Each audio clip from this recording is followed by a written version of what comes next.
खून से सनी एक तारीख, इंदिरा गांधी की हत्या। 31 अक्टूबर 1984 दिल्ली में एक आम दिन की तरह शुरू हुआ।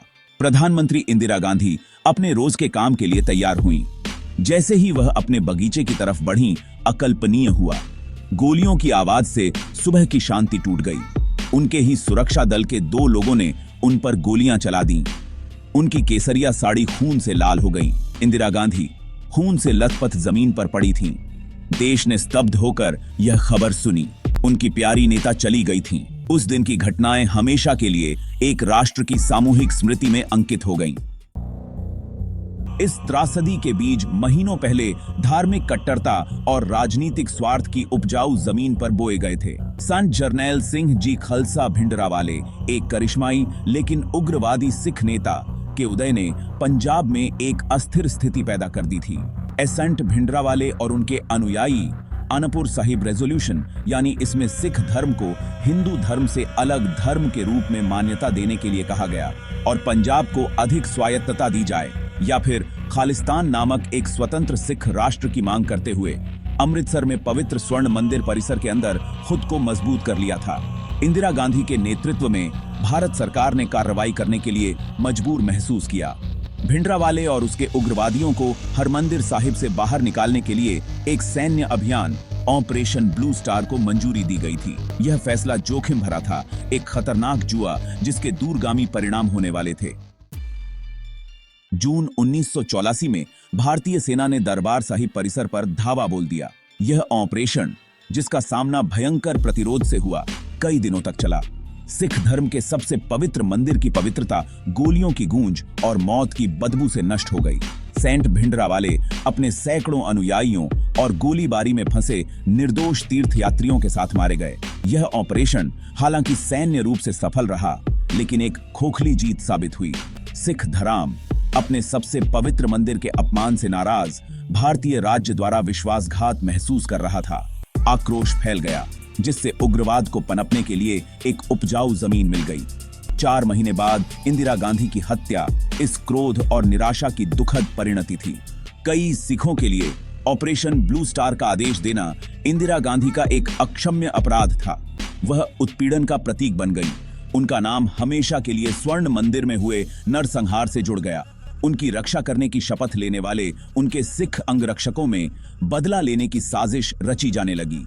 बेअंत सिंह और सतवंत सिंह खुद को ईश्वरीय प्रतिशोध के साधन के रूप में देखते थे, जिन्हें अपने धर्म के अपमान का बदला लेने के लिए चुना गया था।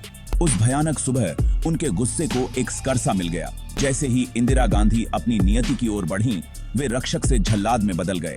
धार्मिक कट्टरता और व्यक्तिगत प्रतिशोध के एक शक्तिशाली कॉकटेल से प्रेरित उनकी हिंसा ने भारत को अराजकता में धकेल दिया। सिख विरोधी दंगे भड़क उठे। इंदिरा गांधी की हत्या की खबर से पूरे भारत में सदमे की लहर दौड़ गई। दुख गुस्से में बदल गया, जिससे एक अस्थिर माहौल पैदा हो गया। दिल्ली और उत्तर भारत के अन्य हिस्सों में सिख विरोधी दंगे भड़क उठे। अफवाहों और नफरत से भड़की भीड़ बेकाबू हो गई।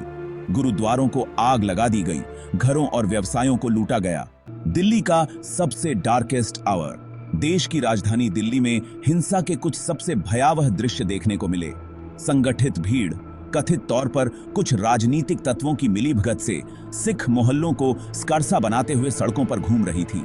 वे लोहे की छड़ों, चाकुओं और मिट्टी के तेल से लैस थे। उनके चेहरे नफरत से भरे हुए थे। हवा में धुआं और जलते हुए मांस की दुर्गंध फैल गई थी। पीड़ितों की चीखें भीड़ के विजयी नारों के साथ मिल गईं। पुलिस, जो अक्सर संख्या में कम और रणनीति में कमजोर थी, नरसंहार को रोकने में असहाय लग रही थी। 3 दिन और रात तक दिल्ली जलती रही, मानव स्वभाव के काले पक्ष के प्रति एक गंभीर साक्षी। दंगों के बाद हजारों सिख मारे गए, उनके जीवन क्रूरता से समाप्त कर दिए गए। अनगिनत अन्य बेघर हो गए, उनके व्यवसाय नष्ट हो गए, उनके जीवन बिखर गए। सरकार ने प्रतिक्रिया देने में देरी की और जांच करने में तो और भी देरी की।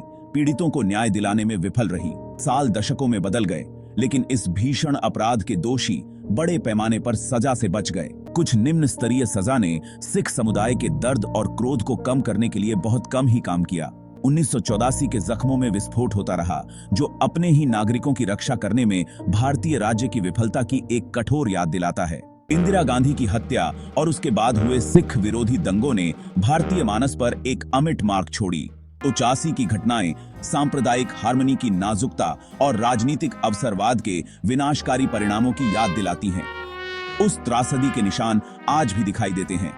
सिख समुदाय हालांकि लचीला है, 1984 के आघात से जूझ रहा है।